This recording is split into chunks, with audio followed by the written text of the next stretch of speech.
그런데 아무리 효과 좋은 미세먼지 마스크라도 사용법에 따라 무용지물이 될 수도 있다. 같은 마스크를 착용해도 효과가 다르다는 것, 그 이유는 무엇일까? 마스크라는 거는 잘만 쓰면 이 필터를 통해서만 그 공기가 들어올 수 있는데, 마스크를 잘못 쓰게 되는 경우는 이 필터 면이 아닌 바깥쪽으로 이제 누설되어서 들어올 수가 있거든요.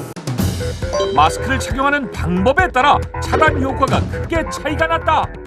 대략적으로 쓰고 실험했을 때는 한 11% 정도의 누설률이 나왔고요. 그리고 이 콧등 주변이나 광대뼈 주변 아니면 턱 주변을 정확하게 밀착하고 실험했을 때는 0.2%의 누설률밖에 나오지 않았습니다. 외부에 있는 미세먼지가 100개가 있다고 치면 그중에 한 11% 정도는 누설이 돼서 들어온다는 의미입니다. 턱 밑과 양 볼 등 틈이 벌어지지 않도록 밀착시켜 착용하는 것이 중요하다는 것. 그런데 마스크를 쓰는 것이 해결책일까? 180개국을 대상으로 실시한 미세먼지 순위에서 우리나라는 거의 꼴찌나 다름없었다. 미세먼지 농도가 이렇게 높은 이유는 무엇일까? 중국에서 너무 많이 온다고 그러잖아요. 중국에서 이제 미세먼지가 많이 넘어와서 우리나라가 간접적으로 직접적으로 좀 피해를 받고 있는데.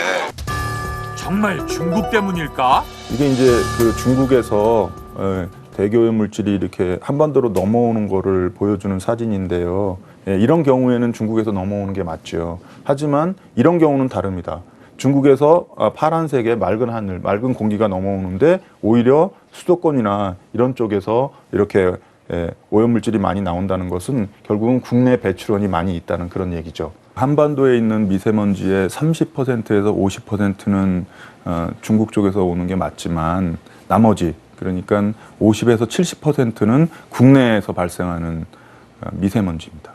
가장 큰 오염원은 이제 이동 오염원인데요. 자동차에서 배출되는 배기가스 중에서 발생되어지는 미세먼지가 가장 큰 오염원이라고 볼 수 있겠습니다. 공장에서 이제 배출되는 경우하고 수도권 주변에 있는 석탄 화력 발전소라든가 이런 부분들은 미세먼지를 증가시키는 직접적인 원인이 되기도 하기 때문에 중국의 영향도 간과할 수 없지만 국내에서 발생하는 미세먼지의 양이 더 많다.